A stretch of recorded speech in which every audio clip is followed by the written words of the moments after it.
Mesdames, Messieurs, saluons alors les équipes nationales du Nigeria et de la Tunisie. Edison de Hernandez et Diego del Tito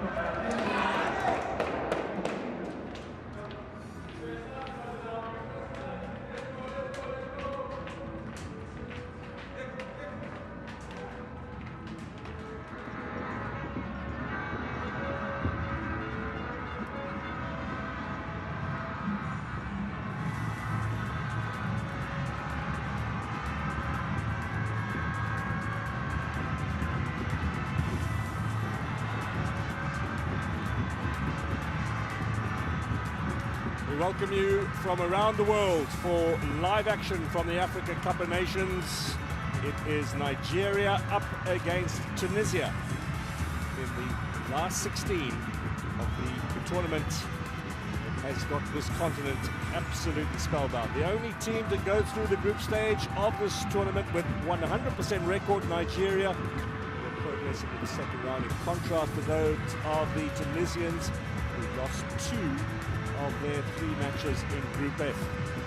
But despite their poor return, Tunisia also through, although they've been heavily hit by COVID-19. They had 10 players unavailable for the last game against Gambia, which they lost by a single goal. Today there are 7 still in quarantine joined by their coach, Monda Khed.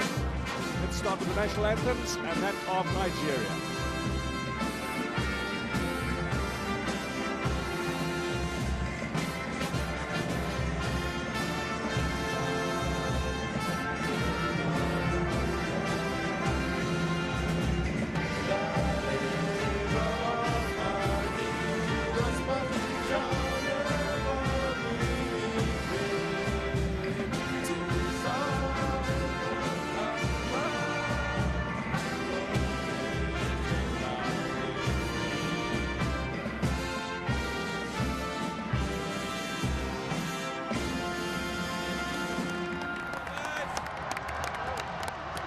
Nigeria's national anthem to be followed by that of the Tunisians, and then we'll get a chance to go through the team news with you.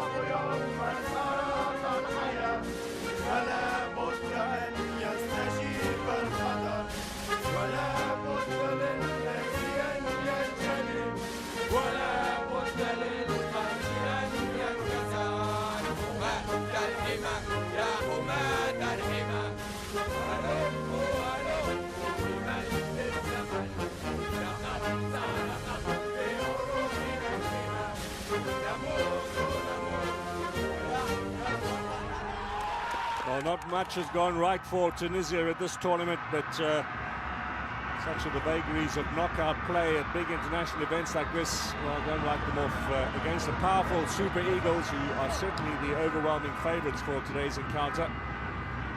Let's just see how the next 90 minutes goes, if possible, into extra time and penalties as well, if necessary, I should say. We've just seen the drama in Limbe with Burkina Faso going through at the expense of Gabon in a protracted penalty shootout there. That match, 2 hours of football, energy sapping and incident filled, and I'm sure there'll be much the same here in this encounter. We are in Garoua in the north of the country for this clash. It's a ground where Nigeria have been playing their matches in the group, and this group winners get to stay. In fact, the winner of this game will stay in Garoua as well and take on Burkina Faso in the next round. Nigeria changed their team extensively for their last group game against Guinea-Bissau because they'd already qualified, so they go back to what is now a full-strength side for today's encounter. Just 3 players remaining from that Guinea-Bissau outfit, Guinea-Bissau encounter. That's the skipper, William Troost-Ekong at the back, Wilfred Ndidi and Kelechi Iheanacho. Senegalese refereeing team for today's game, Maguette Ndiaye, subject of much controversy in November's World Cup qualifiers. This is his second game now at this tournament. The Tunisian lineup, where we've mentioned the 7 COVID problems, plus the coach. There's his picture, but he won't be here today. The team will be led by Jalal Kadiri, who is his assistant. 3 changes from the side that lost to Gambia. The 2 fullbacks have been changed. Haddadi and Draga coming into the starting lineup for today's match, and Sekni in place of Khawi in the attack for the team. He also wears the company's armband. His 7th African Cup of Nations finals appearance. It's an excellent achievement for the Tunisian. There's Austin Egbevon, the 2nd tournament that he's been the coach. He was in charge when Nigeria played in Egypt in 2006 and came within 1 match of the final of that competition. We're looking to do much the same here with the Super Eagles, if not go on a little further. The Cup of Nations winner himself back in 1994 in Tunisia. So there is Jalal Khadri, who turned 50 last month, the assistant coach. Has had spells working in the United Arab Emirates and Libya. Last job before the national team was coach of Stade Tunisien, who are based in the capital. Chukwueze from Villarreal. And a picture for the Tunisians wearing jersey number 28 is Ladouni in the heart of the midfield. Grafter, who certainly gets that ball going forward for his national side. Match commissioner on touch side is Titus Kamawende from Windhoek in Namibia. He will be the man who will tell the official from Senegal to get matters underway in Garoua.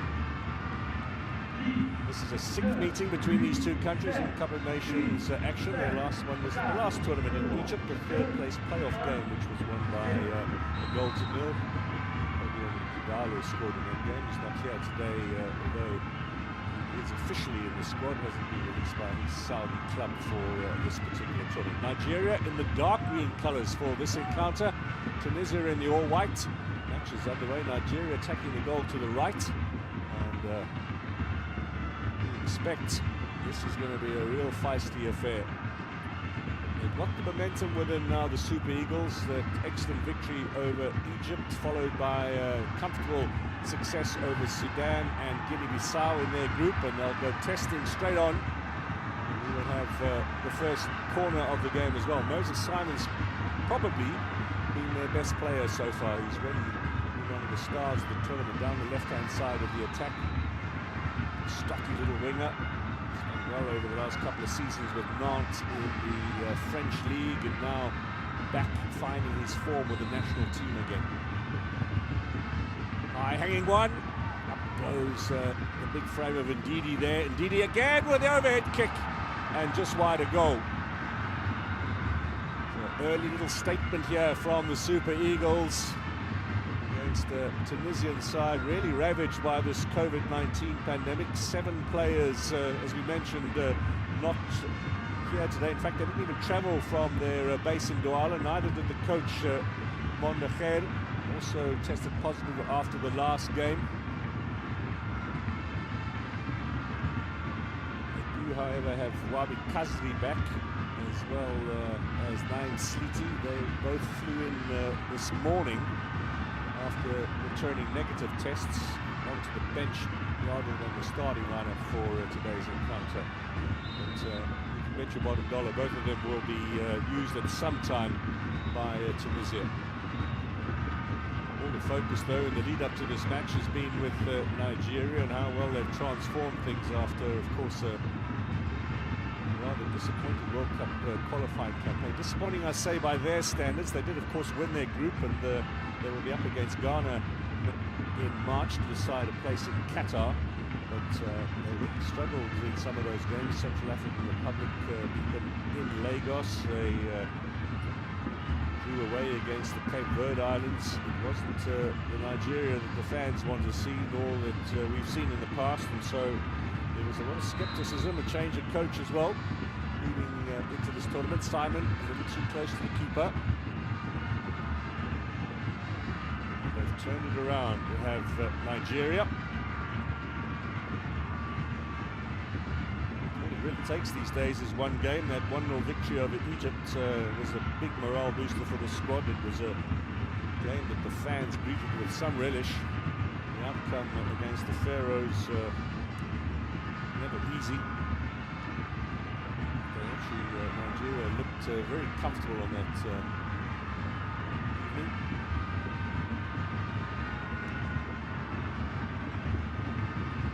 So 2 matches per day for the next 4 days here at the Cup of Nations. We've seen Burkina Faso become the first side into the quarterfinals. This will be the second team through. The winner of this encounter, they'll take on each other in Garoua next Saturday. And tomorrow, Cameroon against the Comores and Gambia against Guinea in your 2 next round of 16 clashes. Senegal and Cape Verde, Malawi and Morocco Tuesday, and then on Wednesday the big one, Ivory Coast against Egypt, followed by Mali against Equatorial Guinea. We will know the pairings for the quarterfinals by then, and we will have those quarters next weekend, Saturday and Sunday, 2 games per day. It is the business end of the tournament. There's a lot of exciting action in that game in Limbe as well.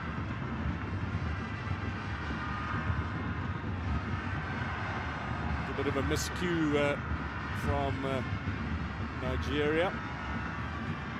In the end, the Tunisians looking for something on the counter. They've got Jaziri up front, of course, with his reputation, the top goal scorer at the Arab Cup in Qatar. Hiding on this right-hand side. Defensive work from Bilal Ifa, who came back into the Tunisian team late last year after 7 years out of the selection. But for the Arab Cup and captain the squad for this particular tournament. There he is in possession. One goalkeeper short. Tunisia, Farouk Ben Mustafa was red carded off the bench in the last game against Gambia. They also lost Hamza Matloui to suspension for today's encounter.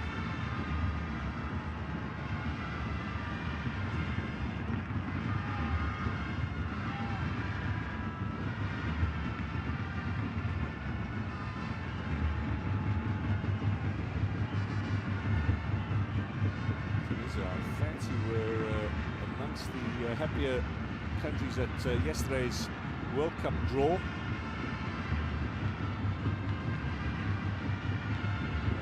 Against Mali in March over 2 legs to decide a place in Qatar. Mali have never qualified for the World Cup before. Tunisia have been 5 times, including the last tournament in Russia. Even though their form here at the Cup of Nations has been far from convincing. So they'll fancy Mali rather than one of the other big heavyweights in the draw that they avoided. Mali play at home or not, they didn't play any home matches during the World Cup qualifiers because they didn't have any stadiums in the proper condition.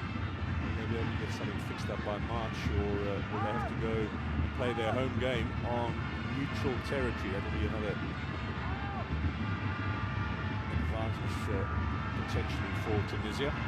That's all in March. Here tonight, last 16 action in the Cup of Nations, and forward come Nigeria. Defensive work at the back from Ifa again. Get it out wide to Drager on the right-hand side. Whistle is sounded.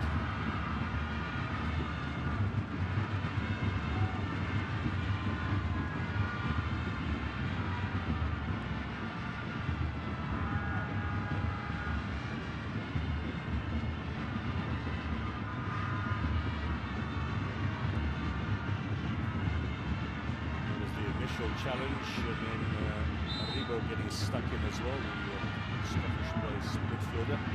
He's really made that defensive midfield position his own over the last couple of months. Came in for the World Cup qualifying matches between September and November at 5 of the 6 games.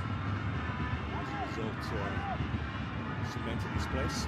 Just confirmation that the coach is not here today. One of many teams who really struggled at this tournament without their coach, and see the likes of Equatorial Guinea, Burkina Faso, the Cape Verde Islands all have to have at least one match without the coach on the bench. In Cape Verde's case, all 3 league matches, although Budista is back now and ready for Tuesday's encounter against Senegal.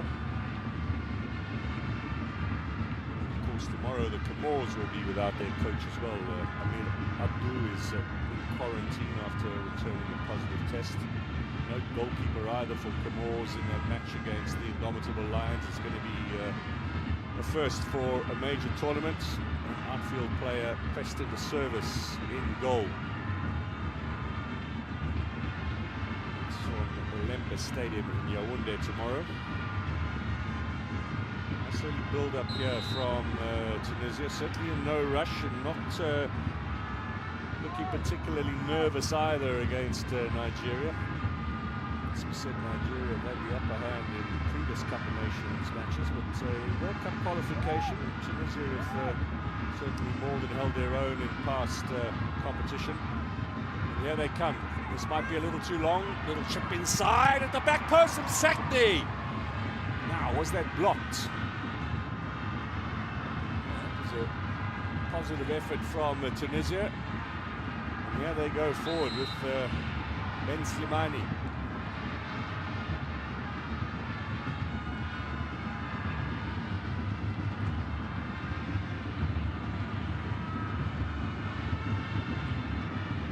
bit of concern in that Nigerian defence. It was a ball to the byline, and then chipped across with quite a bit of height on it. Enough time perhaps to shuffle the defenders over and sort it out, but a bit of desperate defending to hold Tunisia at bay. First early action after 10 minutes of this encounter.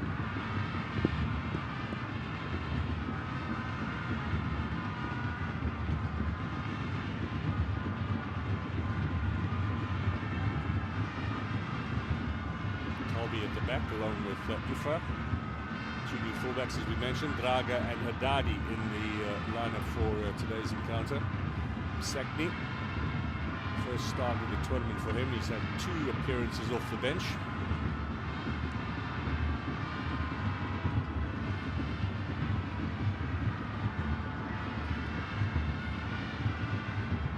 Now Aribo, London-born, of course. Here on the right-hand side, wearing jersey number 2. Just Ekong, straight against Jaziri, would have felt the sting of that particular ball. 2 centre-backs are the oldest 2 players in the Nigerian lineup, and also the most experienced. Both with over 50 caps, Kenneth Omeru and William Troost Ekong, and that's a fine ball from Ekong out wide. Moses Simon with a little turn, and now the opportunity for Aribo. That's side netting, but they'll have a corner. I often see him so far forward in the opposing penalty box. His presence felt there, Joseph Aribo.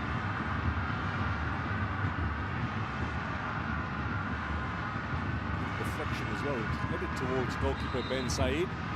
Let's see what Nigeria can do from the set piece. Comes off Troost Ekong. It's still bobbing around in that penalty area. Troost Ekong once more. Tunisia will look for counter-attack opportunities. Not the quickest team in the tournament, but then Nigeria perhaps don't have the quickest defence either. Sakni. Dragas comes storming down that right-hand side. Possession taken away by Nigeria. Nacho and Zaidu down the right-hand side, down the left-hand side, excuse me. Ifa, challenge. Zaidu, of course, having such a wonderful season with the FC Porto, back at the top of the table in Portugal after ceding their title to Sporting Lisbon last season. Involved in Champions League action, of course, in the first half of the campaign. Latecomer into this Nigerian selection, but he's very quickly cemented the left-back position. Simon once more with a set piece, this time a little lower, bobbing around in that area. And what's the call here? Another one. Dangerous in this tournament at set pieces, Nigeria. I'm not sure what it is. The height and physical strength of some of their players. I mean, Tunisia certainly got numbers back there, but making a real hash of trying to get rid of this. Seemed to hit Talbi on the hand as well. There were some half-hearted appeals there from the Nigerians. The referee's going to say play on. He's been listening to the VAR in his ear. Now a little more flight. This time Talbi gets rid of it.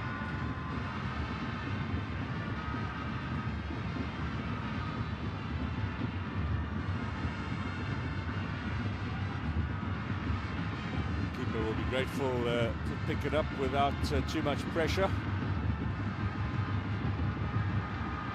Could be a long night still for both sides.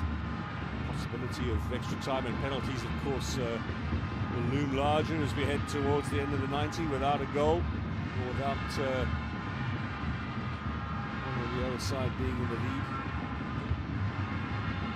It would be a pretty drama-filled day at the Cup of Nations, and that's what we expect will be the case throughout the second round and on into the quarterfinals of the weekend, semis next week. The big match on the 6th of February. driving forward again. Nice and busy. Maribo there as well.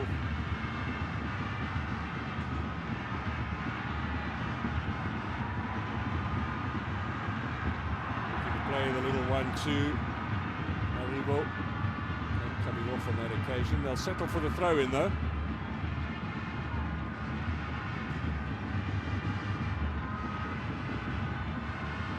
Simon out on the far side.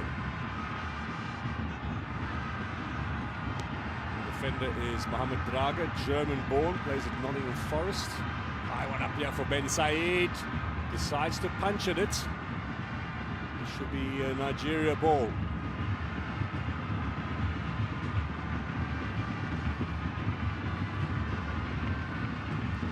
And he takes it. Chelsea product now with Torino in Serie A. Ran with Fulham as well last season on loan. The Italians walking from Chelsea. On the outside of the boot, looking for the diving header up front. Nice little move from the Super Eagles.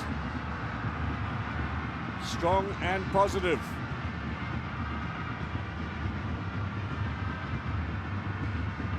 Chukwueze, intended for Awani. Needed to be brave and was, stuck his head in there.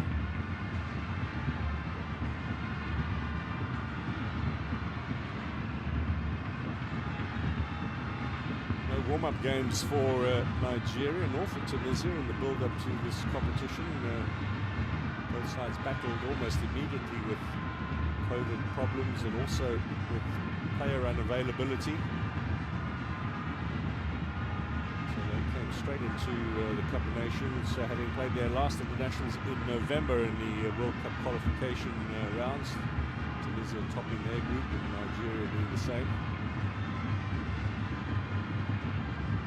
Certainly amongst the heavyweights of African football.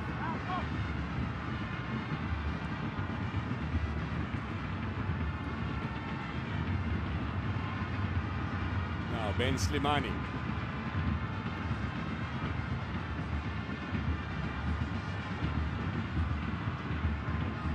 Tolby.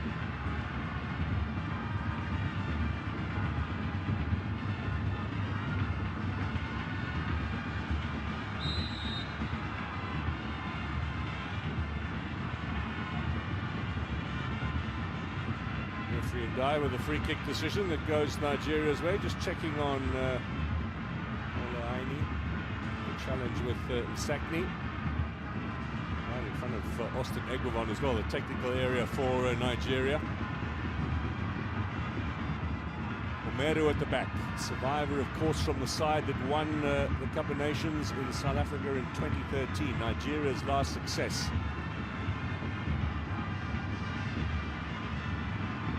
Just out of his teens then. He's only 28 now, is Omeru, playing for Leganes in Spain. Also a long stint with Chelsea. They continually loaned him out from one team to the other. Never really got an opportunity at Stamford Bridge to make a name for himself. A couple of players in this Nigeria side. There's another one there, Aini, who spent a lot of time coming through the ranks at Chelsea and on loan away from home. Awani up front was with Liverpool for 5 years, but also on loan continually, season after season, now playing in the Bundesliga.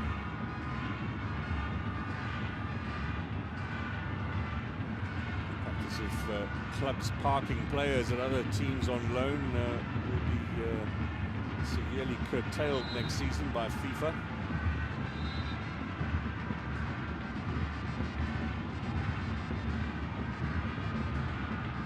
Threat so far from Tunisia. There's Chukwueze down the line. Aini as well, back inside. Good cover defence provided for Tunisia by Laidouni. And we're going to have the first caution of the game here for Iheanacho. All yellow cards from the first round expunged.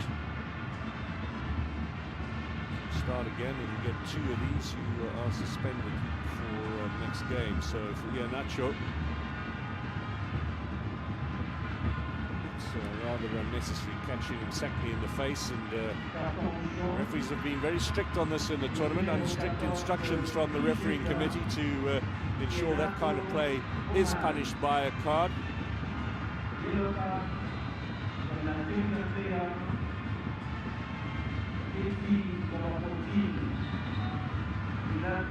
Sakni, I'm sure we'll be back for yet another tournament. He's got a chance to break the record for the most number of tournament appearances. At the moment, 8.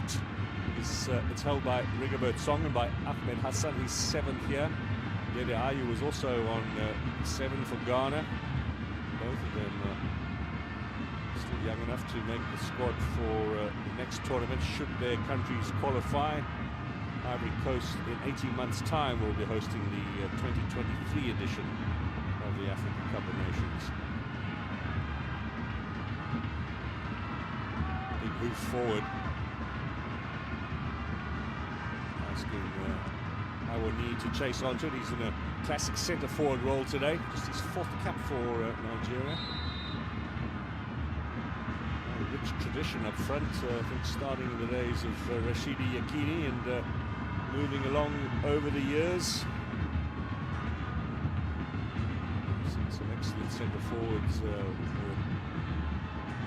attacking in the box players. Monkukanu, Kachi was perhaps a little wider on the pitch, but still the Raging Bull, a consummate goal scorer for the Super Eagles. Galo was the leading goal scorer at the last tournament. Not a hefty tally of goals, you might add, but still came away with a golden boot at the end of the 2019 finals in Egypt.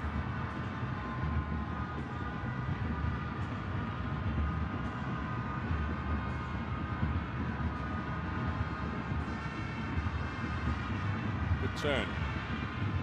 Ben Slimani, nice and creative. He is playing a little deeper than he normally does in midfield. Danish-based player, number 25, almost on the halfway line there, always looking for the ball. There he is up again in the challenge. Good strength. There come Nigeria. Looking for Samuel Chukwueze, but Tunisia hold the line, keep Nigeria at bay, and look to get Jaziri up. Will require a bit of support here. In the end, decides he's going to wait for it. Sakni.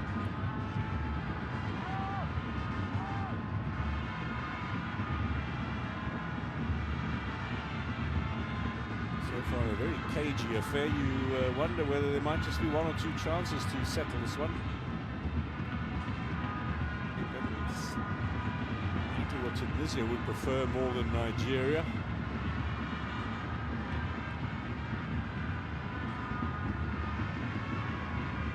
Some patient football from both of these sides. We're round about midway through the first half, and nothing to write home about yet. There's got potential though to turn into a real thrilling affair. Rich history of these two sides. Tunisia at their 15th successive tournament. That's a record. No country's done that since 1994 when they hosted. Lost the opening game, drew the next one, and were knocked out of the tournament. Fired the coach in between. Things have only got better. Winners in 2004 and finalists in '96 in Johannesburg against South Africa.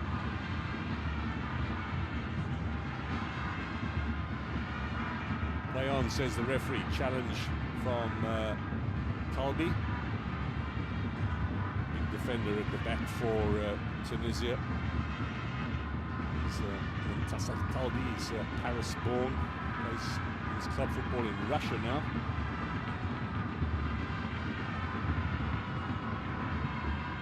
Started his career at Esperance. Haddadi down the line. Sakni closely watched. Aribo's got this now. He can launch the counter-attack for Nigeria. Looking for Moses Simon on the left-hand side. Meru doesn't get it particularly far forward. This might be dangerous, but cleaned up at the back from Wilfred Ndidi. Wilfred Ndidi doing what Wilfred Ndidi does best. It's getting in the way, stopping the opposing attacks, and just being a general nuisance. He was wonderful player, completely underrated his role for Nigeria and what he's done for them. He was only 19 when he made his debut in 2015. His 7th year now in the national team. He's probably the first name they put on the team sheet.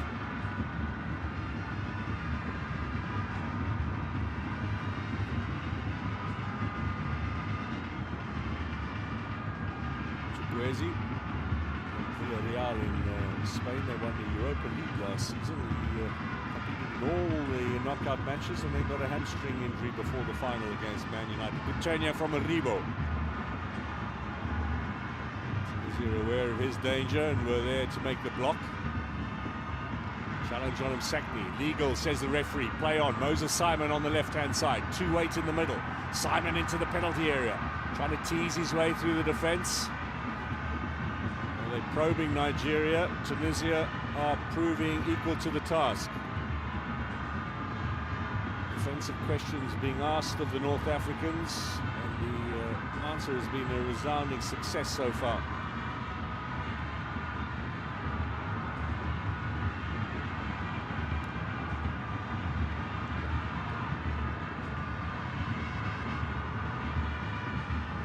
Millions watching and listening in Nigeria. We send you warm greetings, and I suspect that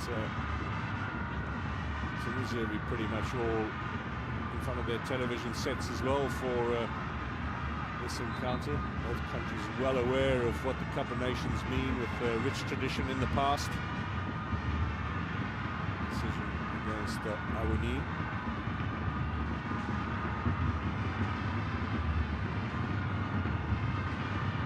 A big defender in his day, Eguvon, and played at fullback. Looks like a solid centre-back with the likes of Keshi and Che Chukwu to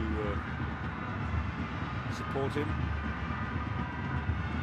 Benny Roa was on the other flank. It was a very famous Nigerian team, that 94 lineup. Sakni. Back with Ben Slimani from the Danish Championship with Brombu last season. Better cross. A little bit of work for goalkeeper Okoye. He's been underemployed so far in this game. Taking over from Daniel Akpe as the #1 in the Super Eagles lineup. They certainly have been through a lot of goalkeepers over the last 5 years.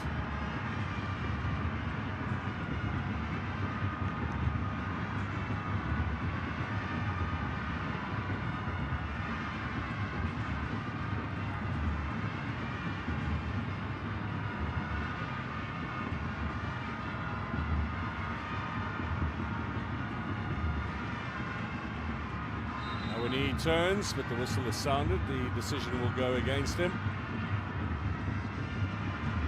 Strong player up front for Nigeria.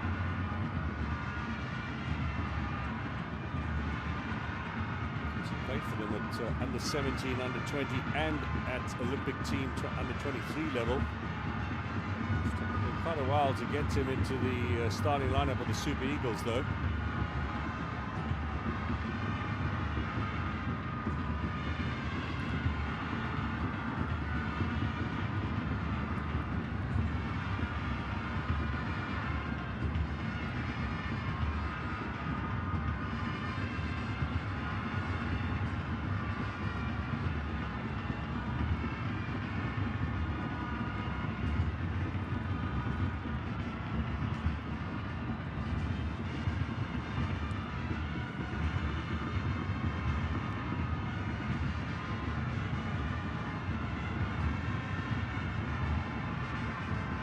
Good support for the Super Eagles in particular. Nigeria, a neighbouring country on Cameroon.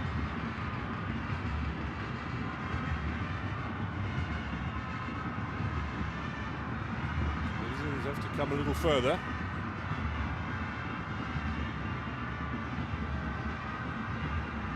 Iheanacho now sees a bit of space. That's a lovely little ball. Seemed a little unsure about whether he was going to go on the run or not, and Iheanacho a little perplexed by that.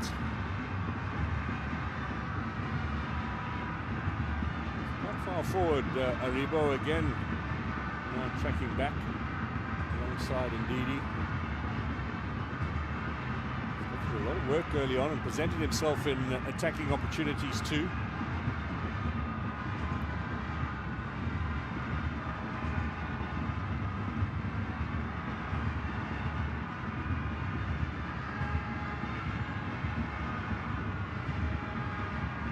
There's Braga.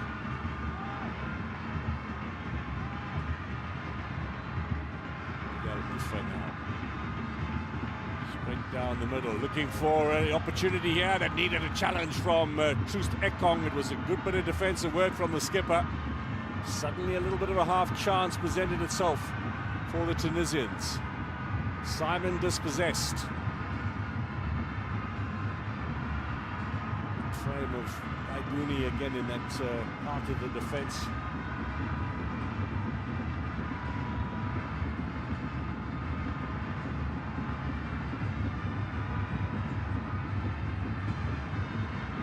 One of the three changes coming into today's lineup on the left-hand side.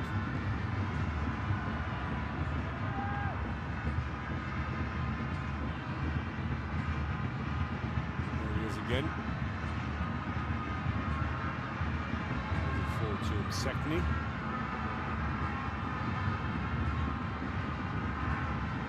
Lots of experience here for Tunisia. It's Ben Slimani off Ndidi. Cleverly done. It'll be a chance for a goal kick. I wonder how much influence there will be from coach Mondekheir, who is isolating back in Douala. Whether number 2 to get on with the job. Are there messages coming through by phone? I'm sure it must be very difficult if you are the coach and you're forced to stay in your hotel room, not to be on the mobile and barking down instructions.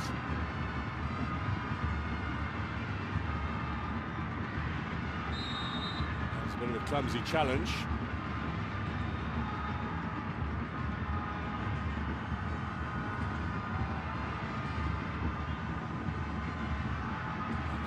Certainly came off better than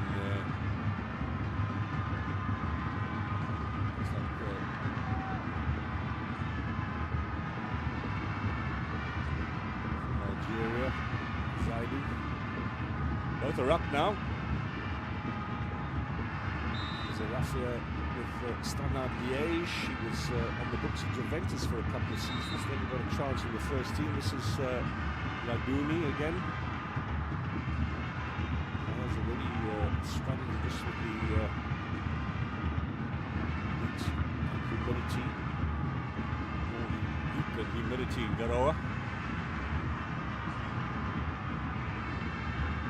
It's a nighttime kickoff, and there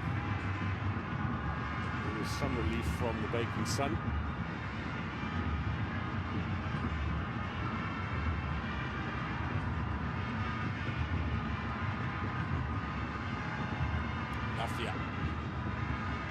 Braga on the right-hand side. Took his eye off the ball. It's going to be a chance for Nigeria to get it forward now.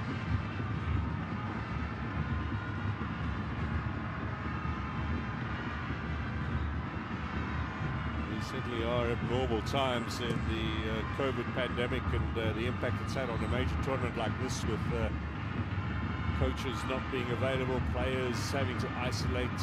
Tunisia's bench is a lot thinner than it should be.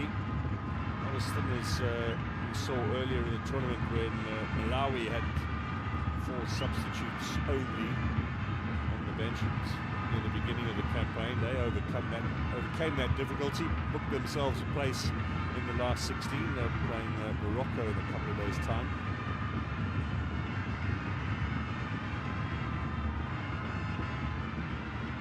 Game that needs a bit more gas. Maybe Moses Simon can produce something down the left-hand side. Certainly nice and busy, looking for opportunity. It's going to go for a goal kick though.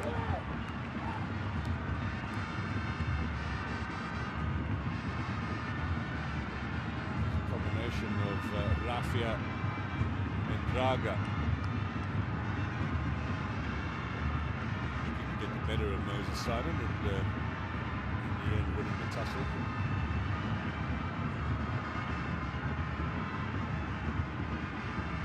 Rafia started his career at Lyonnais in France. Only 22 years old.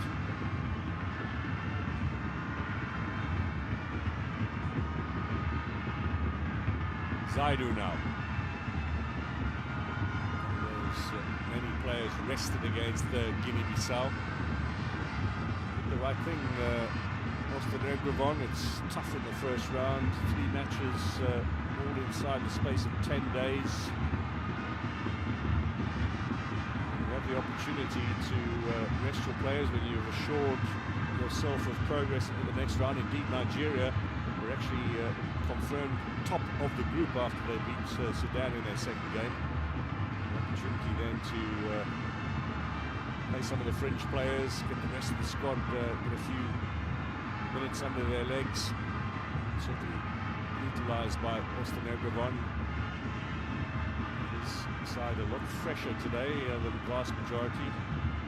AFCON played in the game against Guinea-Bissau, but 8 of the 11 all had a bit of a break.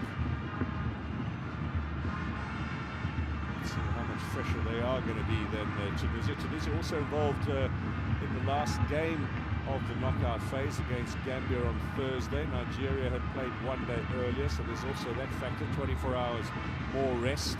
Vital at this stage of the tournament, and particularly in this tournament situations.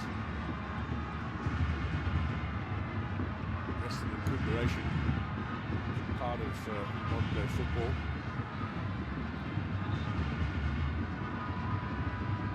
So less than 10 minutes to half time. We can report barely any efforts on goal. 2 goalkeepers without any real markings on their shirt. Not sure they've been diving around the place yet in the game. Very cagey start to this last 16 encounter in Garoua. Fans, I think, would have been expecting a bit more gusto from their side after 3 successive group wins, but this is a top team they're up against. You've got to be careful. Back to Ben Said. Easily done by Draga in the end. You mentioned Draga, born in Freiburg in Germany, which is also his hometown club. They're doing very well in the Bundesliga this season. Freiburg let him go to Olympiacos in Greece, who in turn moved him on to Nottingham Forest in the Championship in England this season. It's Tunisia's ball. 1 yellow card so far from the ref for Iheanacho. It's probably the most excitement we've had. He knows all about the pressures, Montenegro.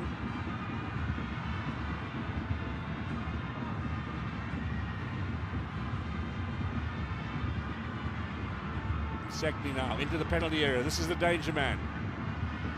Rafia as well. He's going to get the shot away. Not enough curl on it. The idea was the good one.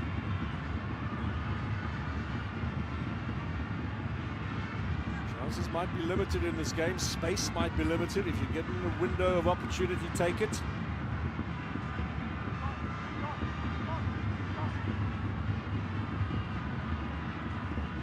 Churning out plenty of quality players, Tunisia. It's not a big country, not a big population. They have punched way above their weight over the last 20-30 years of African football. Very good club structure, of course, with Esperance and Etoile Sahel and Club Africain amongst the leading teams, and they'll all be involved in continental club competition in February. Once this tournament's over, focus turns to the clubs in the African Champions League and the African Confederation Cup. Tunisia always well represented.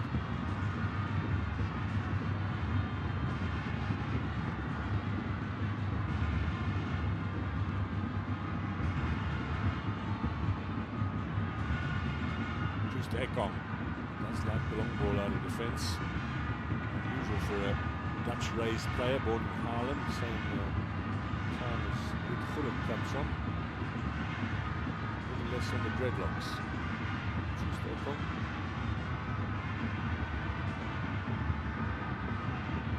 Didi. There's the skipper again. The ball this time for Chukwueze. Now looking to take on the Tunisian defence. This will go for a corner. No, not given.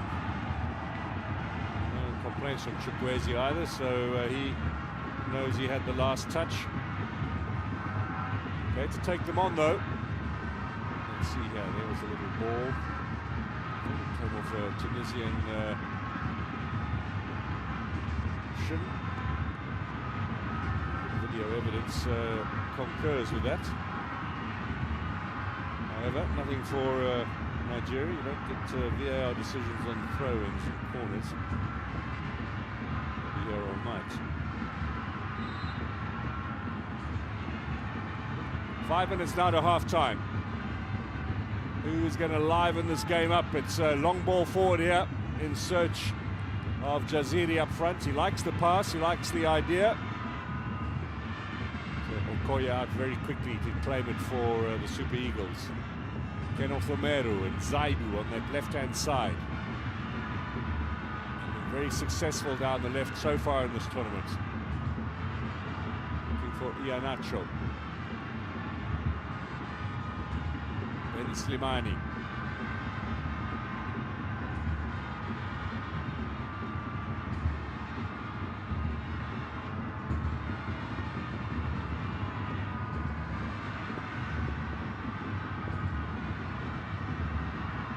Three and a half minutes now to the break. Tunisia looking for some options down the right. That's asking far too much of Draga.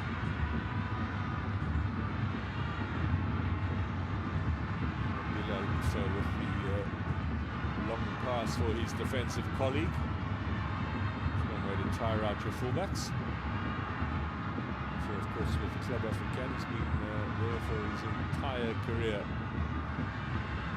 Moving on potentially to Saudi Arabia after this tournament, and a chance to play, earn a few petrodollars.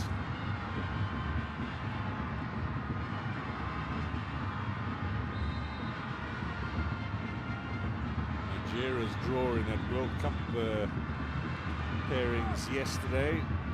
Ghana's Black Stars, who are already home. Big derby match that will be keenly anticipated. We saw a Senegal draw against Egypt. That's Mane against Salah. Cameroon, Algeria. That's another big cracker, and Cameroon do well in their home tournament. Imagine the confidence against the deposed African champions, who, despite a very poor tournament here, will still be a very formidable opponent. Ben Said collects this. 2 minutes to the break now.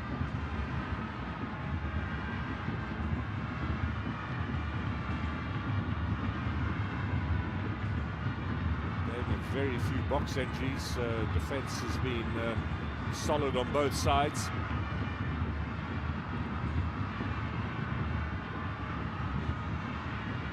Sekni playing it out wide, looking for Haddadi.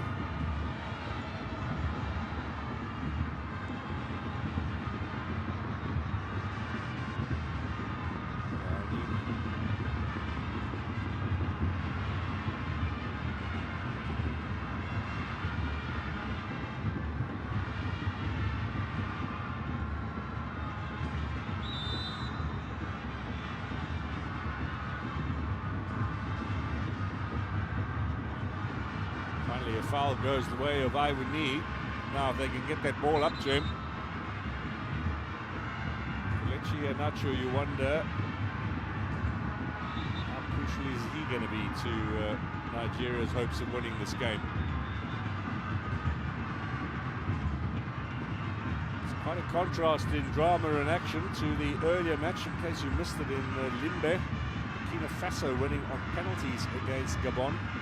They were leading 1-0 until the 89th minute, when Gabon, who were down to 10 men, got an equaliser. Then went into extra time. Chances on either end, penalties to and fro. Burkina Faso sneaking it in the end. They'll be up against the winner of this game. They'll have come from Libet Garoa.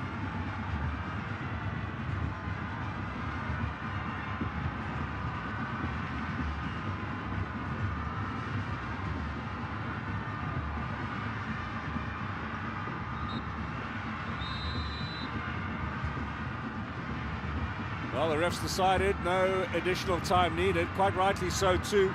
It's been a first half devoid of any major incident. And so Nigeria and Tunisia with a lot of football still ahead to decide a place in the quarterfinals of the Africa Cup of Nations. Two sides with a rich pedigree in this tournament, but they're getting off to a cautious and slow start here in Garoa in the round of 16.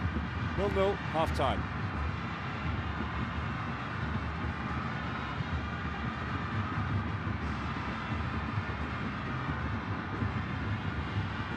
Final words before the Nigerians go into the half-time break. Super Eagles nice and solid in the back, nothing ready for their goalkeeper to do, but perhaps not driving as much up front. We're going to join Austin Eguvan in the dressing rooms for the half-time break. We're waiting just to show you some of the statistics from the first half of this tournament. Highlights as well of the first half, although I'm not sure exactly what they're going to put together on the package. Big deep for incidents in the first 45 minutes. A stoic affair between these two sides so far.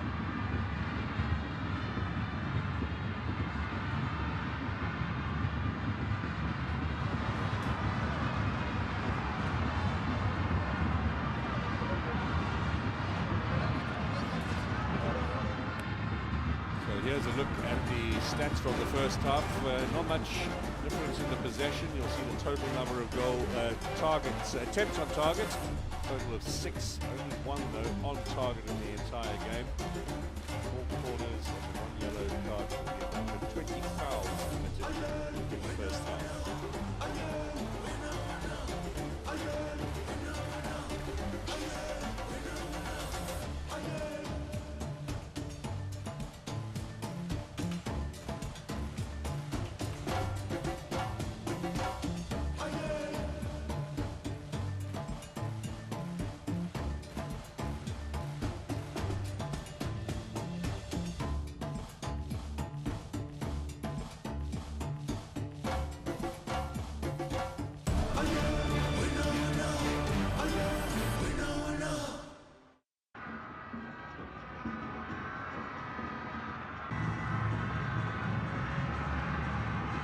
So a little resume of what's happened in the first half of this encounter in Garoa. It's the second of the round of 16 matches at the Africa Cup of Nations finals. That overhead kick from Ndidi early on suggested we were going to have piles of drama in the first 45 minutes. The opposite has been true. Nice midfielder trying something spectacular in the early stages to see if there isn't a breakthrough on the cards here for Nigeria. Good long ball out wide to Moses Simon. This was also fairly on in the game. Simon going around the defender, turning it inside, and Aribo with a shot. He got a deflection and into the side netting.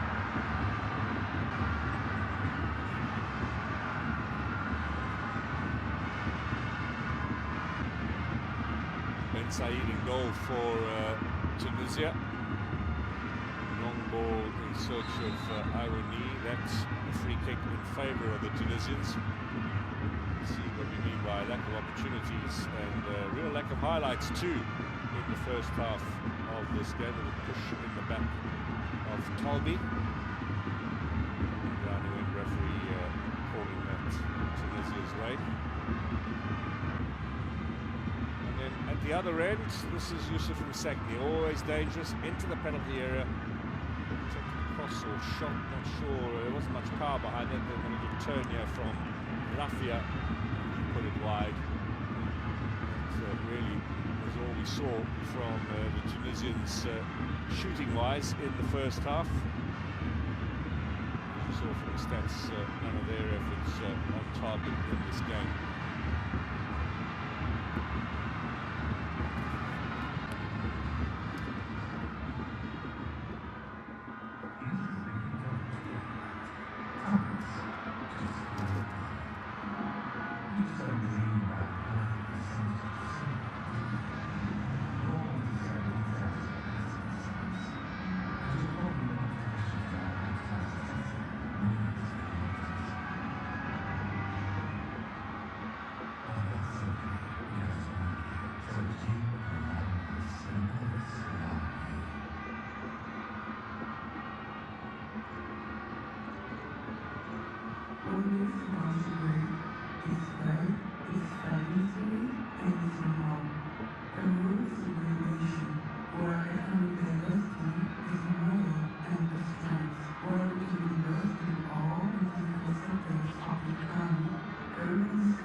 Partnerships in on front. Lovely work, son, lovely work.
15.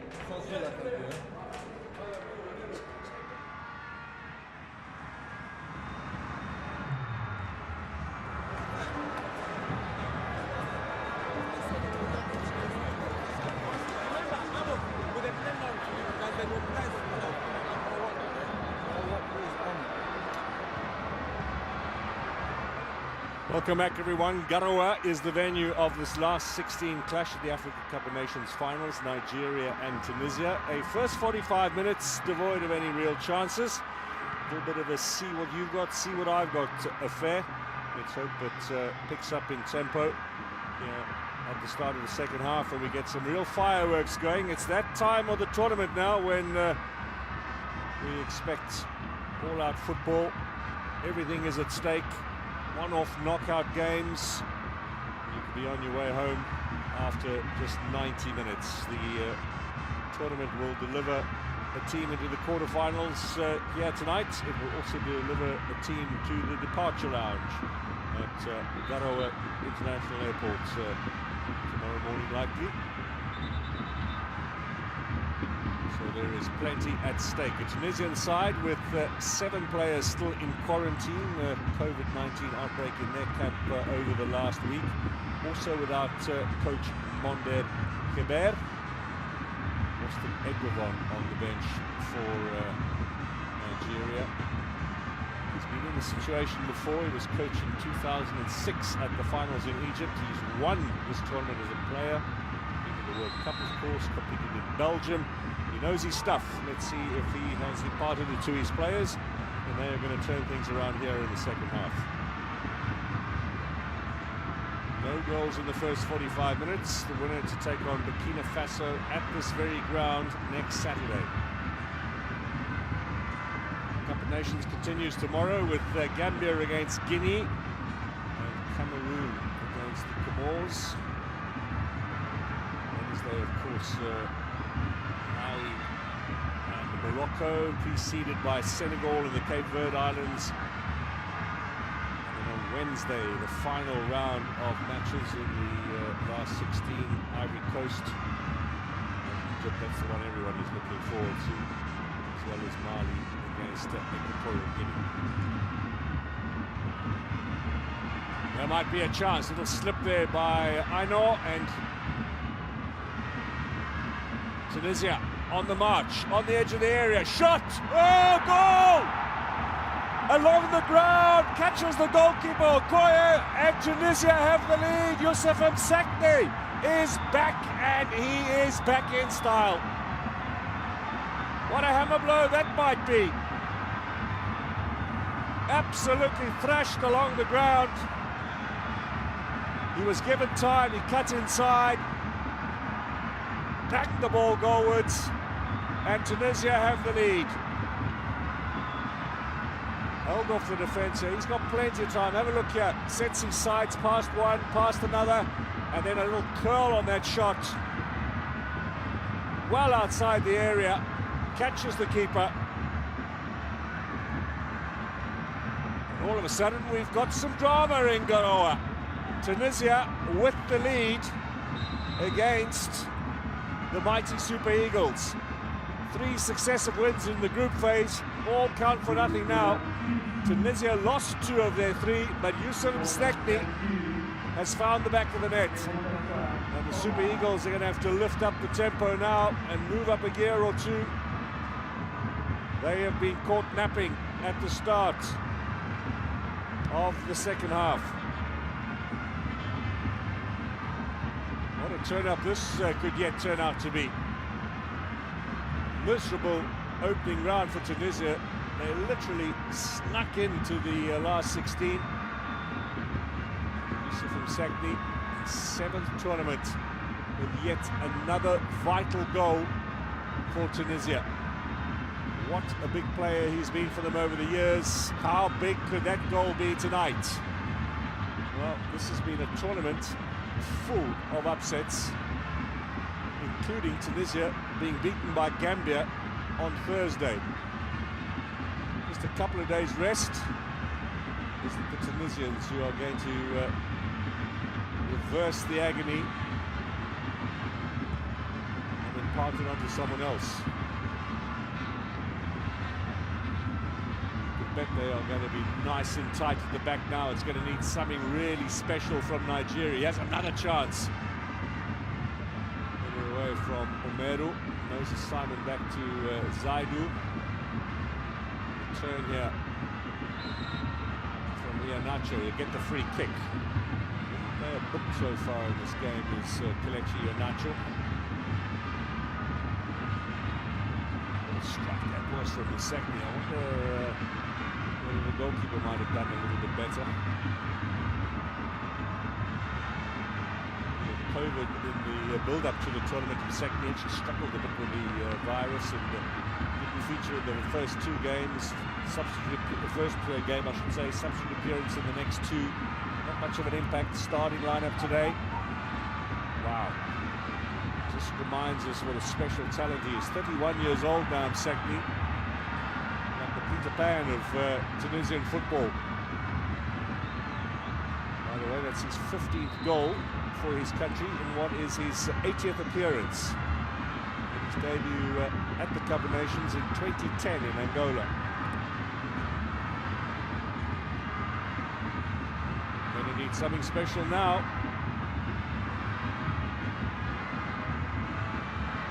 Did beat Nigeria, rather beat Tunisia in the third place playoff at the last tournament. They've got that as a reference. It's exactly 22 years ago today since the 4-2 victory for Nigeria over Tunisia in the tournament that they co-hosted with Ghana. 2 goals that night for Austin Okocha and 2 goals for Victor Peba.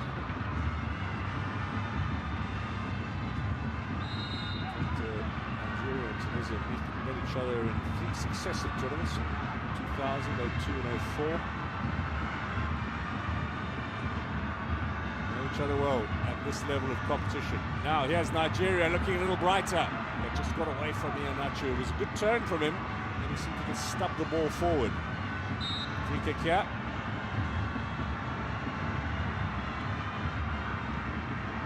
I reckon for Nigeria now is not to get frustrated.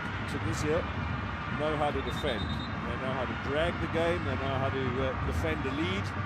They know how to frustrate an opponent. And just patient, come away with it. Nice little chance to get back in the game. Look how much space Msekni had. He had so much time on the ball as well, and swerve on the shot. Caught the keeper, all ends up.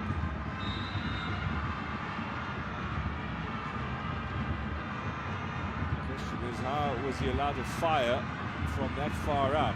Where was the defense? You can see the turn on it. Does catch the goalkeeper.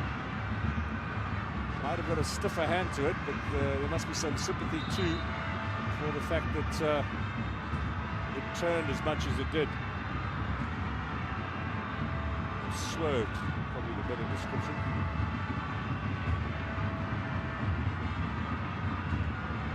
When the odds are stacked against you, it's amazing how deep some of these teams can dig.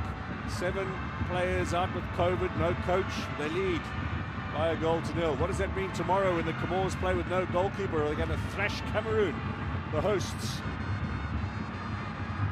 Nigeria came into this tournament with plenty of adversity. They had bungled up the selection. They'd left out Emmanuel Dennis and Igalo. They'd fired their coach. Nobody really gave them much serious chance. There they are, best team in the group phase, now needing to lift their game in the second half, get back into it against the Tunisians. Iheanacho down.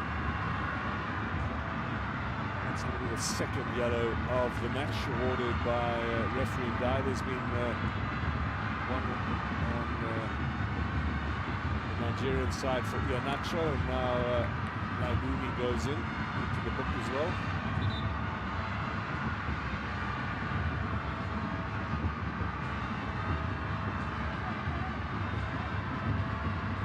This is Naibumi on Ndidi, putting it back. As well though, Iheanacho There might not have been 2 cards there, in fact. Should have been. Speedy with the trip on Iheanacho. Really certainly let the referee know what he thought about that. There's going to be a lot more of this tugging and pulling and gamesmanship coming up. Nigeria just need to be calm, not let it get to them, be patient.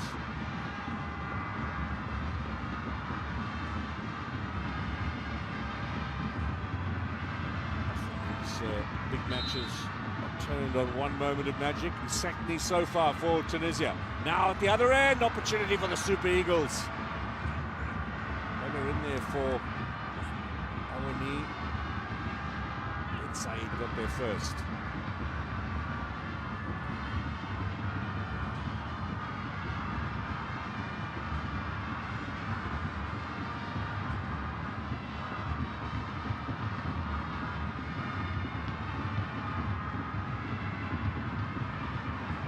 To AFCON at the back for the Super Eagles. Up to Wilfred Ndidi. Aribo.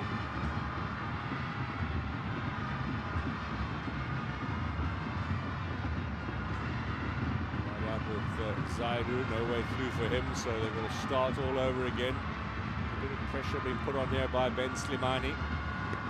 Settle for the throw-in. They were looking for Moses Simon up front. Ball to Simon as well, now into the middle. Flick on from Iheanacho. Very quickly the cover defence comes for the Tunisians, the defensive cavalry as it were. Ben Slimani, almost taken away.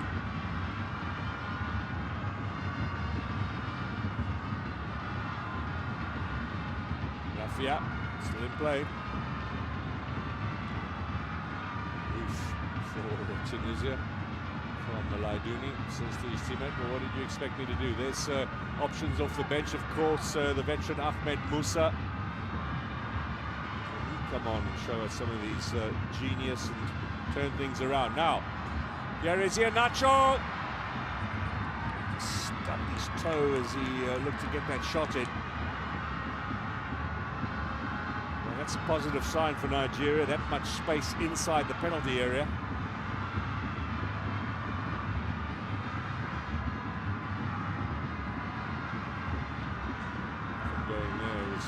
As far as concerned, the challenge coming in from Speedy.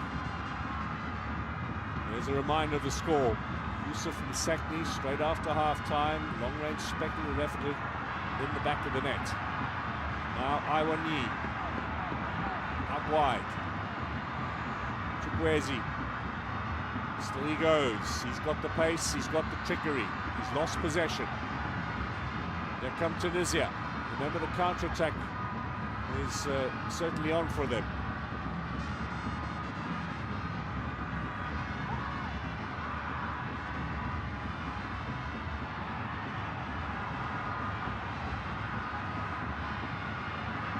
At the other end, Moses Simon just overplayed that for Zaidu. Can't afford to get sloppy now.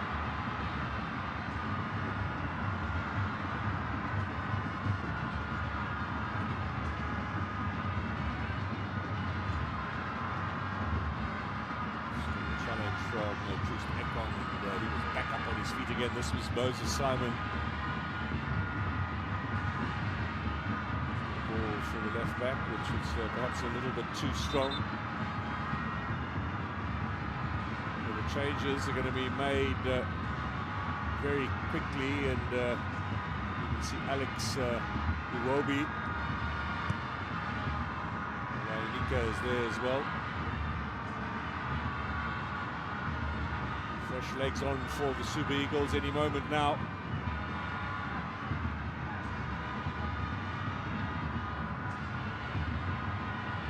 Ndidi. Good running. I know, is he brought down on the edge of the area? Once the referee say no, play on. No chance for Nigeria to make those changes. They're going to wait a little still. He will be on the left. I think striker on the right, plays at Slavia Prague in the Czech League. He's also had some time in Belgium and in Albania, which is where he went first after leaving Baden, looking for his footballing fortune across the world.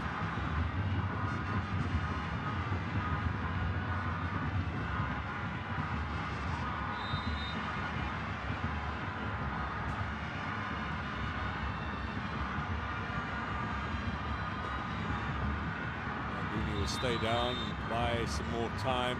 Here come the changes. So Nacho, with that yellow card perhaps in Eguavon's mind, is the player who is first off for Alex Iwobi. It might upset a few fans, but he is carrying the possibility of a card. You'll understand that too. Iwobi on. The league player, of course, so prolific these days as he was, and then comes Peter Olayinka. He's on for Awani.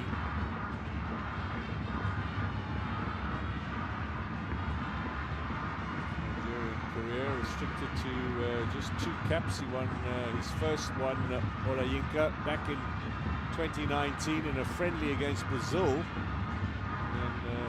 Play again until the Guinea-Bissau match just a handful of days ago.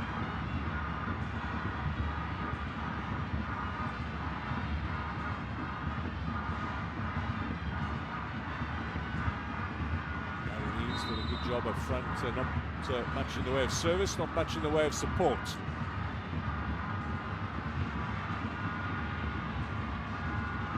Minutes for Tunisia to hold out for what would be another upset win at this tournament. Nigeria with it all to do.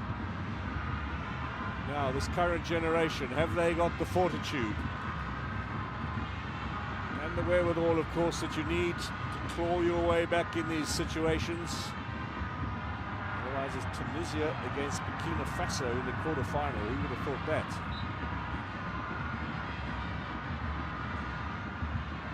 Tunisia always very good at tournament play. We have mentioned already the fact that they've been at the last 15 finals in the Africa Cup of Nations, 15 successive tournament appearances. No one has ever done that before, not even the mighty Egypt have been to 15 in a row. And they do know their way around big tournaments, 5 World Cups as well.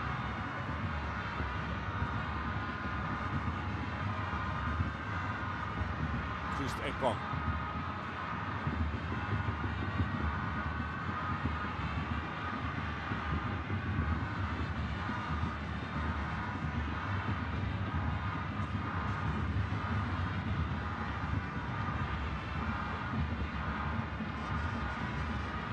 In 4th place in the last tournament, quarterfinals in 2015 and 2017. They did go out in the group phase in Angola in 2010 and in South Africa in 2013. But that's the flops really that they've had over the last 2 decades. The rest always there and thereabouts in the quarters.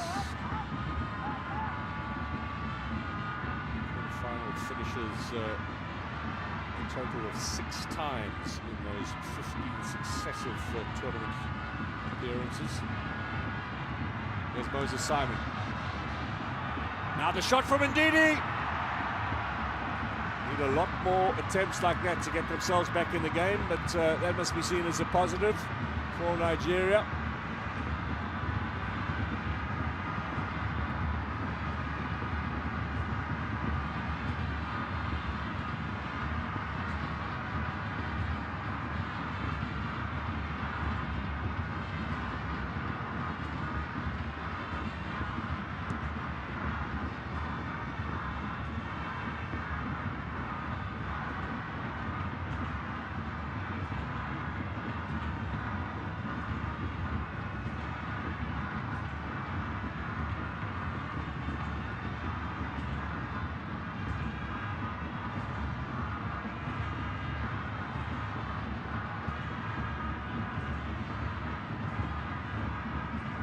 Chases on, see if he can put a bit of pressure on the goalkeeper. He's hoofed it straight up front. Ekong recovers there. Almost handed that to Jaiziri. Jaziri will be the lone man up front for Tunisia. And the rest will make sure they get behind the ball as much as they can. Ndidi, Aribo. These two need to drive it forward from midfield. That's going to be a free kick in favour of Tunisia and a yellow card.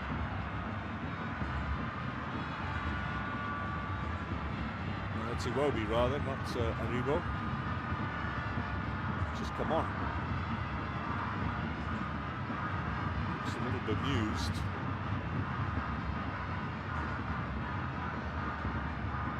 Exactly the player down.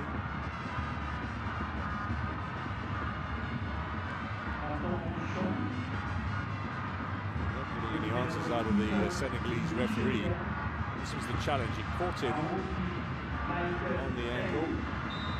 Exactly made a bit of a meal of that also. But there is definitely some dangerous contact, and those are the kind of challenges that the referees have looked to stamp out in this tournament. With more pressure, you could well break an ankle. I think that gave us a much better angle. And when Iwobi looks at it again, he'll understand why he got a yellow.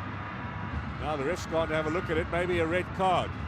Oh, this could be a big turnaround in this encounter. Red card check from referee Ndai. Does he feel this warrants a sending off? There is the stamp on the ankle of Msakni, and this might be a pivotal moment in this game. Alex Iwobi having just come on. What's the referee say? Is he going to withdraw the yellow? It looks like he's going to withdraw the yellow and give the red. There's the yellow being withdrawn. No.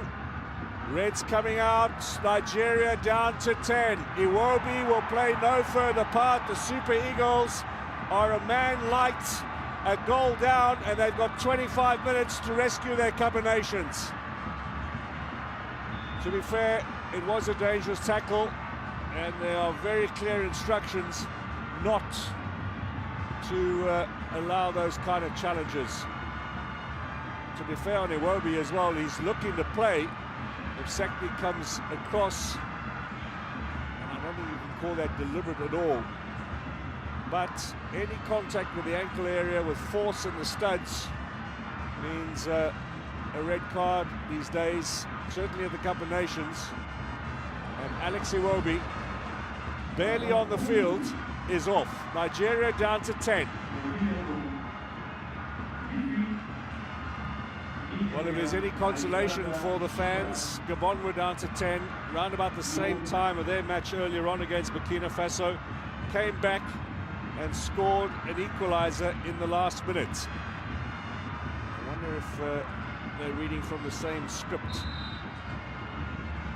in this particular encounter. Nigeria down to 10, Tunisia lead by a goal. There were very few who would have thought it would be going this way. 2 losses in the first round, Tunisia, still into the last 16, really courtesy of that 4-0 win over Mauritania. And here, 25 minutes from taking the scalp of the Super Eagles. It's a funny old game, isn't it? He has a chance at the back post for Simon! Blocked. Still trying to get the opportunity going. It's a blast into that area from Zaidu. Now Aribo. Play on, says the referee. Here comes Ben Slimani for Tunisia. Msakni to Jaziri. He's hardly seen the ball. Jaziri. Ball inside. A rather languid effort, really, from the marauding Shkiri. What a good chance that was for Moses Simon. Let's see how close he came. This is the cross inside. Pulls it down onto his left. Blocked by the keeper. Good save.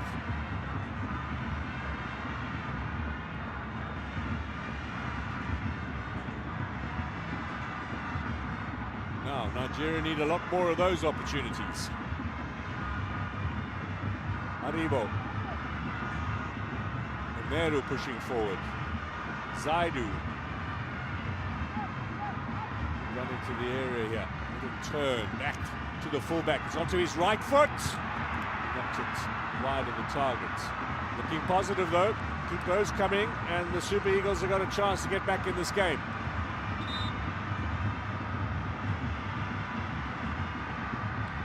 On his favourite foot.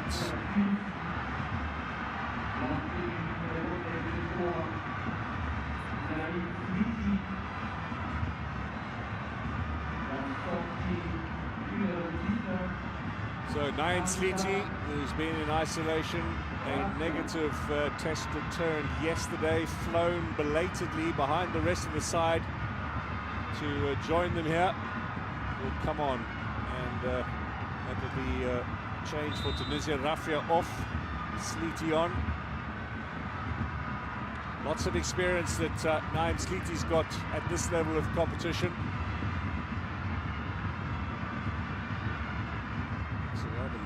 Bench with all of the COVID cases, but Sliti, who plays in Saudi Arabia these days, played in Ligue 1 in France for Dijon and for Lille, in the European Cup competition as well.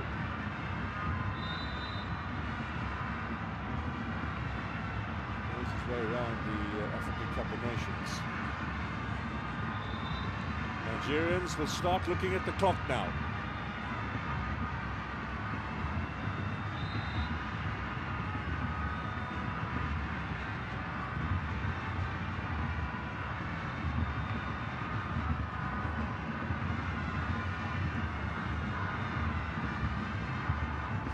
Loses possession.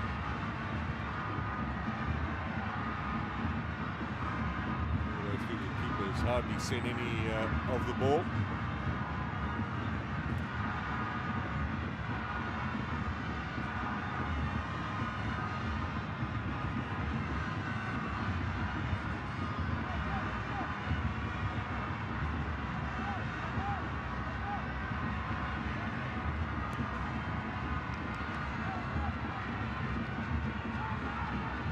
Zaidu again, there's a sense of urgency now. Ekong, possession turned over. Remember, Msekni and Jaiziri got plenty of pace up front there. Nice turn from Msekni. Well, he stopped in his tracks. 20 minutes remain. That's a little stoppage time. Very important minutes for Nigeria. Remember, they've got that World Cup playoff against Ghana coming up in March. Can you imagine the pressure of this potential early elimination from the Cup of Nations?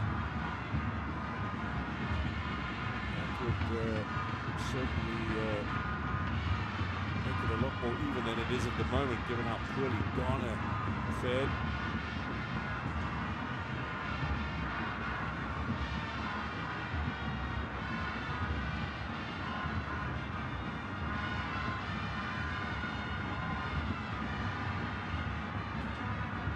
They've got plenty of possession, Nigeria.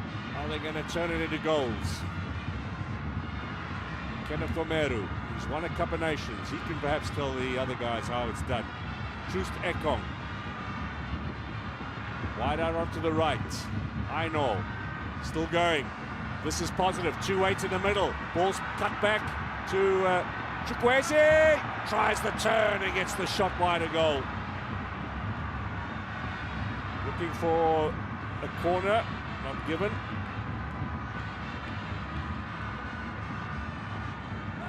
Well there, Chukwueze might have a case for a corner. Might just a little bit of a brush on the way through.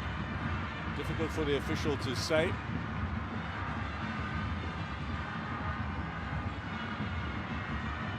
How many times though have we watched big matches in qualifiers in Africa at this particular tournament and seen a Tunisian team take one or two chances, go into the lead, and then successfully sit on that lead, hold the opposing team at bay. They are the masters. Nigeria need their best bottle openers, corkscrews, whatever else, drill bits they can find in these closing minutes now to prise open the door.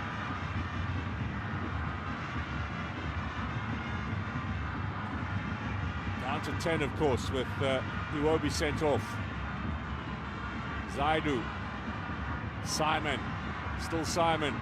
On the edge of the area, looking to try and see if he can get a shot away. Good block by Tunisia. No way through for him. Sliti. Jaiziri. Ben Slimani. Now the Tunisians see a little bit of an opening. Shot here is blocked. Ben Slimani looking to go for goal. Zaidu runs that tackle well, rides the tackle well. Is that out?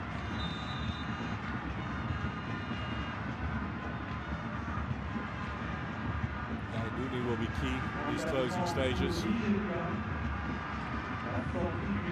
Another change here now. Chukwueze goes off, sticking the big man Sadiq up front. Got a goal in the last game, his first at full international level. He's only just come into the Super Eagles lineup. In the meantime, Tunisia looking for number 2. That's a great save. Turned around the corner. The effort from Naim Sliti. Well, had that gone in the back, it would have been done and dusted.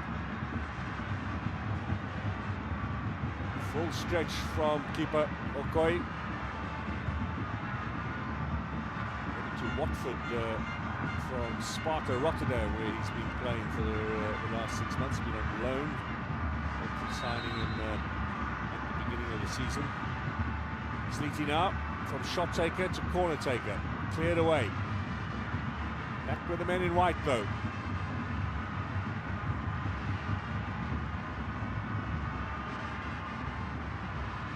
Touch from Simon.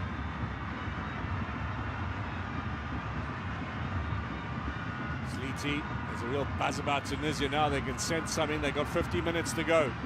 Sliti goes down. Referee says play on. Good steal. Play on again. A couple of tough challenges coming in. Referee's allowed play to continue. Now, Msekne lining up. Oh, he's thinking about another one. He's still thinking about it. Maybe overthought it. No space in the end to get the shot away. That's good defending by Nigeria.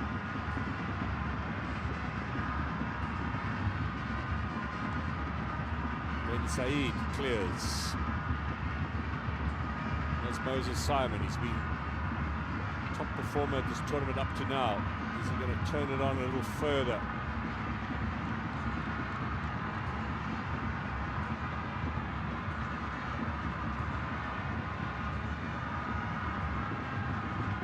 Tense times for the Super Eagles. Tense times for Nigeria.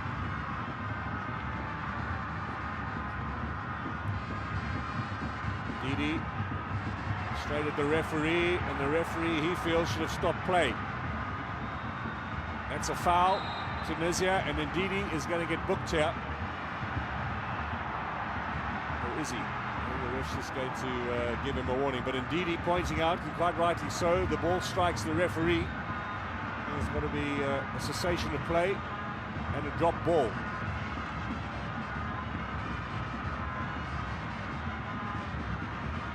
Free kick given away by Omeru.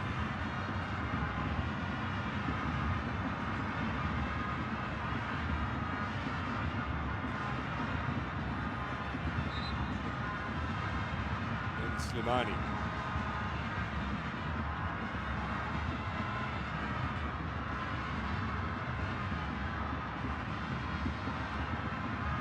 Plays that to the wing and then retreats back to defence. That's priority number 1 at the moment for Tunisia. Possession turned over. This is positive now. Down goes the ball. The chase is on. Keeper's out. Oh, and Sadiq might well have taken advantage of that little mix-up in defence. I'm not sure he was aware of the situation. Bilal Ifa and Ben Said. In fact, Bilal Ifa played it on to Sadiq. Good fortune for Tunisia. It looks as if the corner's being given, which is good fortune for Nigeria. 12 minutes remain. Moses Simon with a set piece towards the near post, and a flick across the face of goal. No one there to get an edge and deliver it into the back of the net for Nigeria.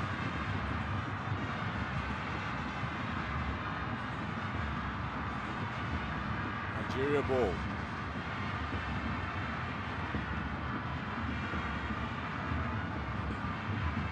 Lots of confidence in their defending ability have Tunisia.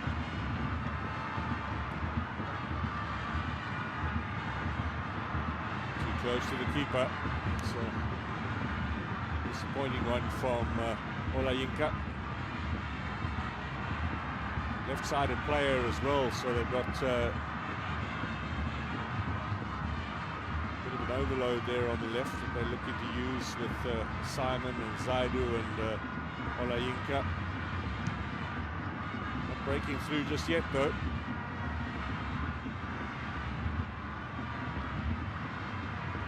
Came off the head of Troost Ekong. Tunisia throw in, as you can see, absolutely no rush on their part to go and collect the ball. Man in charge today is Jalal Khadri. The coach has got COVID. He is isolating in his room. And his assistant is in charge of what potentially is a huge turnaround in Tunisian fortunes. They were at the Arab Cup in Qatar with a very strong lineup last month. Got to the final against Algeria. Very exciting final too. They got past Egypt in the semi. Good strong Egyptian side too, home-based players. Egypt scored an own goal with the last touch of the match. Tunisia went through. There's a fair amount of confidence coming into this one.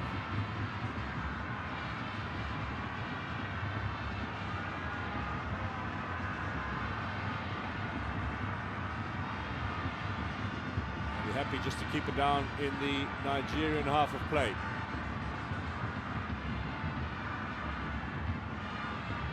Ben Slimani. He's had a good game. Naim Sliti with that left foot. Msakni. Good overlap. This is very confident stuff from the Tunisians. Msakni! Block. And then I think it came off him and goes away for a goal kick. Offside flag up as well. Contribution in there too from Shkiri. Rabi Kazri stays on the bench for the moment. They don't need his attacking guile now with this one goal lead. They need more defensive ability. There's the offside. Whatever happened, Jazili would have been in the way. More positive stuff from Omar Sadiq. Nothing given by the referee. Now he changes his mind and gives Nigeria the free kick.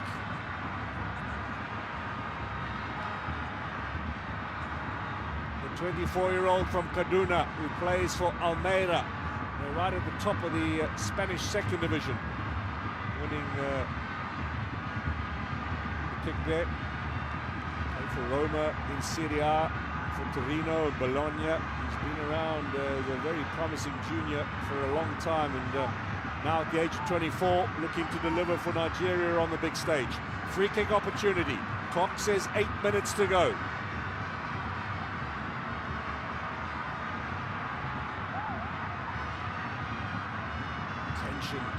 Tension all over Nigeria, I'm sure.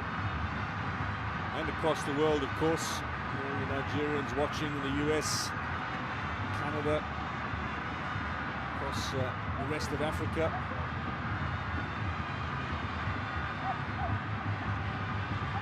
Not to mention Europe. Moses Simon will look to take it. Moses Simon! He's put it over the top, wide of target.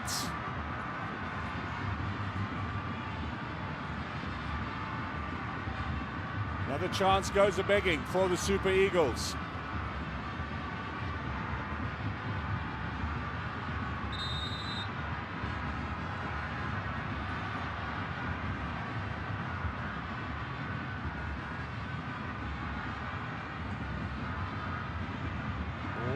time the clock winds down. 7 minutes to go. Just a reminder, tomorrow hosts Cameroon at the Olembe Stadium against the Comores Islands, preceded by Guinea and the Gambia.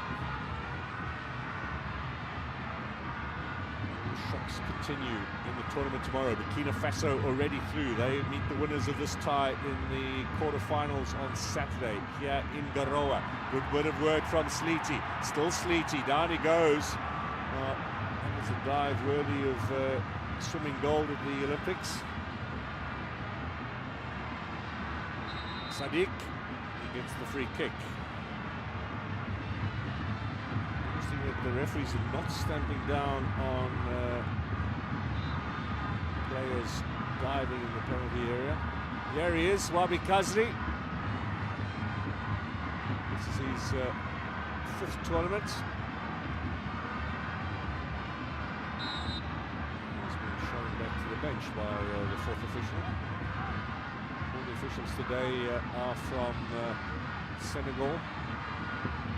VAR official is the Mexican Fernando Guerrero, who hasn't really been called upon to make any calls. It suggests that the referee go and check that Alex Iwobi tackle, and the referee changed his mind, turned the yellow into a red.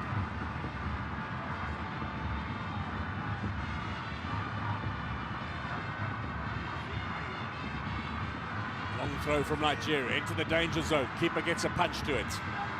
Second ball is falling for Tunisia.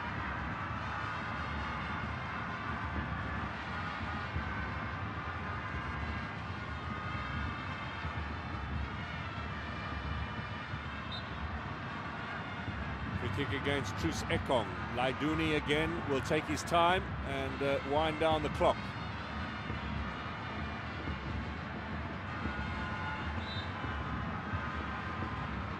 Two changes now. Tunisia with Wabi Kazri will be wearing jersey number 10, and also bringing on another attacker, Issam Jebali. He plays for Odense in the Danish league. Former 12 Sahel player. So Jazili goes off. He's running socks off without really making much of a contribution. Jebali on, and then let's see what what Kazri can do. We know his talent, 2 goals in the game against Mauritania in the group phase, and then COVID ruled him out of the last game against Gambia. Sekni, he's done his job. He hands the captain's armband over to the Saint Etienne player. This Cup of Nations could well be a real change in mood for Wabi Kazri, because his club are sitting at the foot of the table and quite considerably down in the relegation zone in France. Saint Etienne gets to stay away a little bit from all of the doom and gloom around the club at the moment, and potentially go on a real high here with Tunisia. 3.5 minutes, but stoppage time remains. Nigeria, say on their way out, but they need something now with time against them. Remember, Gabon pulled an equalizer out of the hat, down to 10 with a minute left to go against Burkina Faso earlier on today in Limbe, so it can be done. Here's Aribo. Simon on the left. He cuts inside. Chance to turn, gets the return with Umar Sadiq. Now they're going to get the shot in here, just wide of goal. Was there a deflection? Wilfred Ndidi suggests there was. Referee says no. Goal kick it's going to be. And surprise, surprise, the Tunisian goalkeeper is injured, so we will have another stop. Simon, he has the turn from Ndidi. He felt it was worthy of the effort on goal.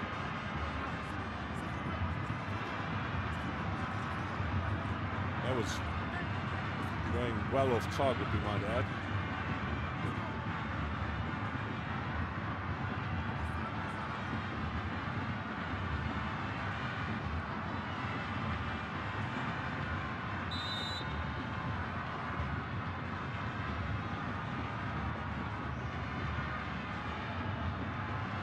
Change. Aribo off, midfielder being sacrificed now, and Musa comes on. He was also in the winning team in 2013. Maybe some of that gold dust can be sprinkled on the rest of his teammates in these closing stages. In the meantime, Tunisia sniffing for a second goal. Cut out by Ainor. Good turn. Musa, and then bundled off the ball. Bundled off fairly as well. This is a very good run on to the edge of the penalty area. Referee says play on. Tunisia looking to force a penalty there in the closing stages. That would have been the insurance goal they were looking for.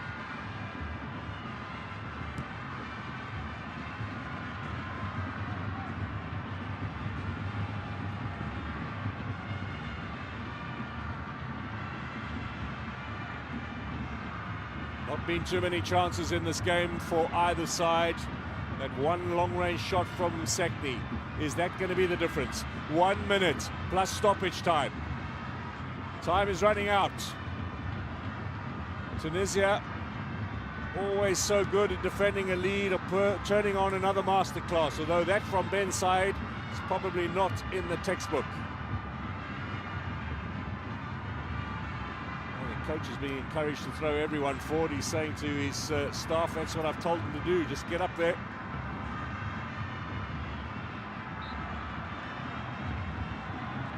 Another foul, this time from Omeru, and another chance for the Tunisians to wind down the clock a little further. We're going to find out any moment now how much stoppage time is left. Fourth official getting ready with the board. Some Nigerians still finding it possible to move, but I'm not sure how. 5 minutes. 5 minutes here for the Super Eagles. Down to 10, of course.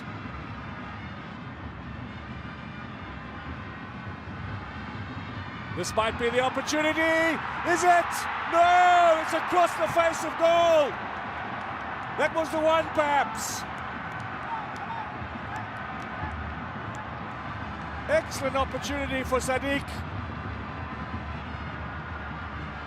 Just a couple of inches. Great run through the defense. Tight angle, good effort from the big striker. And then he watches and watches and watches, and it goes wide.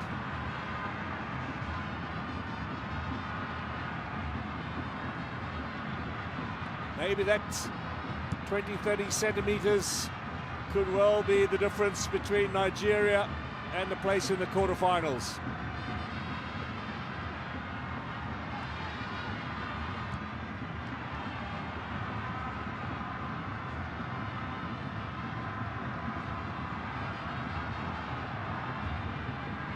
Yusuf Msakni's goal so far separates these two sides.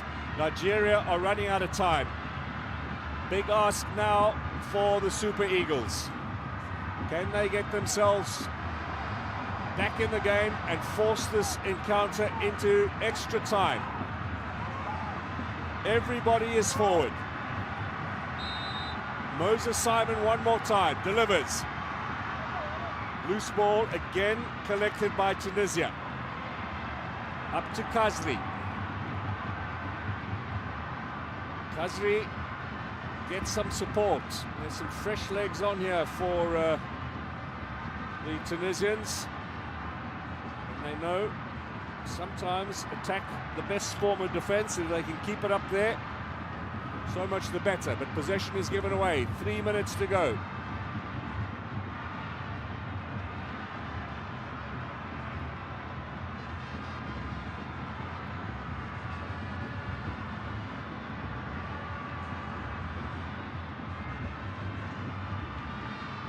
High up in the air. Tunisia into the Nigerian half. Nigeria back into the danger zone. Tunisia are picking up all the second balls. Ainor now over the top. No time to build up. They need to just bang it forward. Good work from Omar Sadiq. He's looked bright since coming on. He carries on. Runs into a wall of defenders. Nero being teased there. 3 minutes gone, 2 to go. Kazri up front, Tunisia back on the attack again.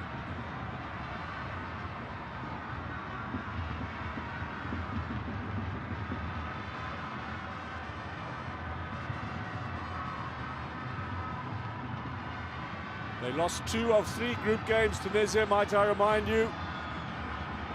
And yet they are now a minute and a half, 90 seconds away from a place in the quarterfinals of the Cup of Nations. There is no form guide in this tournament, that's for sure. Results have not gone with the big boys at all. Tunisia, well, he was suggesting last week that he might well want to stay on as the national coach. I'm not sure that's going to be the case now if he can't help the Eagles turn this around. Omar Rekik is about to come on for Ben Slimani, referee encouraging him to leave a little earlier. This is a Dutch-born defender being thrown on in the closing stages to just help them close up shop. More, of course, to wind down the clock as well. It will be a rather quick cap for Rekik. Spain these days. Slotted to defence. Here it is. Big one up from Nigeria. Surely now time is against them. Header is wide of target.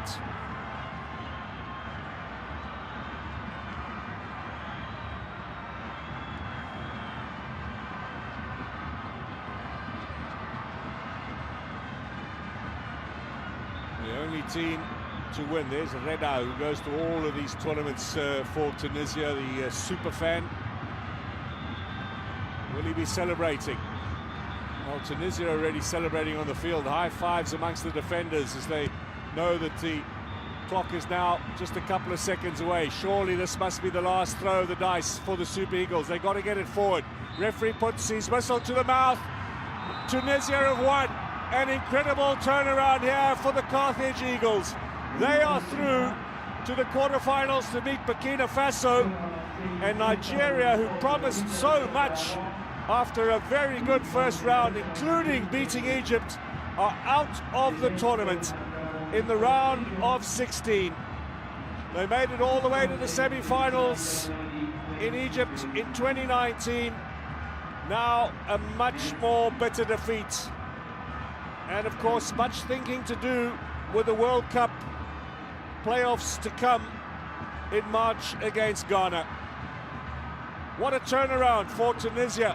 Who would have thought the side battled through the group phase, ravaged by COVID, without their coach, have managed to win. What a fascinating game of football from a tactical point of view, from, well, just a side with the odds stacked against them, and yet they come away. Haddadi is in tears, one of the changes into the starting lineup, and an excellent effort at fullback.